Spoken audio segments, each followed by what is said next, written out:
Hello friends, welcome back to channel. తమలపాకు తొటములు పడేస్తున్నారా?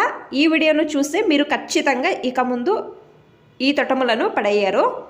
నేను ఇక్కడ తమలపాకులు తీసుకున్నాను. ఒక 6 నుంచి 7 తమలపాకులు తీసుకున్నాను. బాగా వాష్ చేసి ఒక బట్టతో తుడిచాను. ఈ తొటములు ఉన్నాయి కదా, ఇవి కూడా నేను పక్కన పెడుతున్నాను. అలాగే నేను ఇక్కడ ఒక మిక్సీ జార్ తీసుకున్నాను.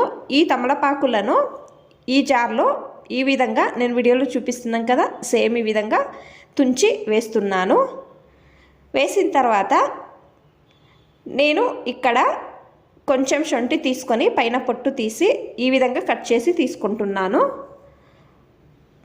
కొన్ని నీళ్లు వేసుకొని గ్రైండ్ చేసుకోవాలి. చూడండి, నేను ఇక్కడ గ్రైండ్ చేసుకున్నాను. నేను ఇక్కడ ఒక బౌల్ తీసుకొని స్ట్రైనర్ తీసుకొని మనం ఇందాక గ్రైండ్ చేసుకున్నాం కదా తమలపాకు, ఆ రసాన్ని ఈ విధంగా వడగట్టుకోవాలి. నేను వీడియోలో చూపిస్తున్నాను కదా, సేమ్ ఈ విధంగా ప్రెస్ చేస్తే చాలు రసం అనేది వస్తుంది.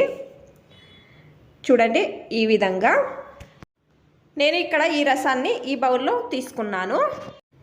నేను ఇక్కడ ఒక బాండ్లీ తీసుకున్నాను. స్టవ్ ఆన్ చేసి బాండ్లీ స్టవ్ పైన పెట్టాను. కొన్ని నీళ్లు తీసుకోవాలి. అలాగే బాండ్లీలో చక్కెర 1/2 కప్ అంతా వేసుకుంటున్నాను. చక్కెర కరిగేంత వరకు నీళ్లు బాగా మరగనివ్వాలి. కరిగిన తర్వాత మనము గ్రైండ్ చేసుకున్నాం కదా రసము, ఈ బాండ్లీలో వేసుకొని గ్యాస్ మీడియం ఫ్లేమ్లో పెట్టి ఈ విధంగా స్పూన్తో తిప్పితే గట్టిగా అవుతుంది.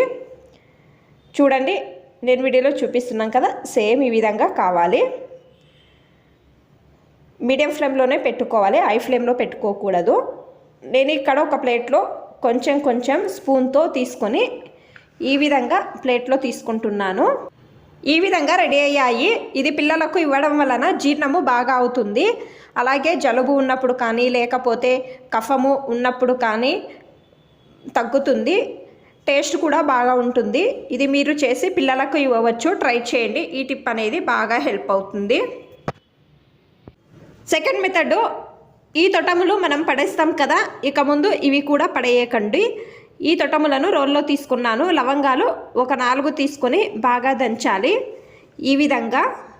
తర్వాత ఒక బౌల్ తీసుకొని రసం తీసుకోవాలి. ఇప్పుడు ఎక్కువగా చలిగా ఉంది కదా, తలనొప్పి ఎక్కువగా ఉంది అన్నప్పుడు నుదుట పైన అప్లై చేస్తే తలనొప్పి అనేది తక్కువ అవుతుంది. ట్రై చేయండి. ఈ టిప్ అనేది బాగా హెల్ప్ అవుతుంది.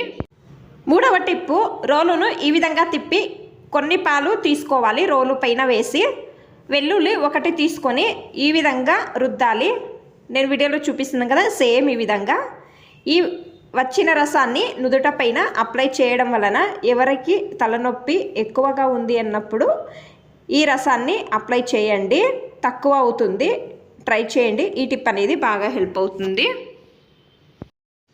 మీకు అన్ని టిప్స్ ఇష్టమైతే ప్లీజ్ ఒక లైక్ చేయండి. ఇంకా ఎక్కువ మంది నా ఛానల్ని సబ్స్క్రైబ్ చేసుకోకుండా చూస్తున్నారు. ప్లీజ్ సబ్స్క్రైబ్ చేసుకోండి. Thanks for watching. ధన్యవాదాలు.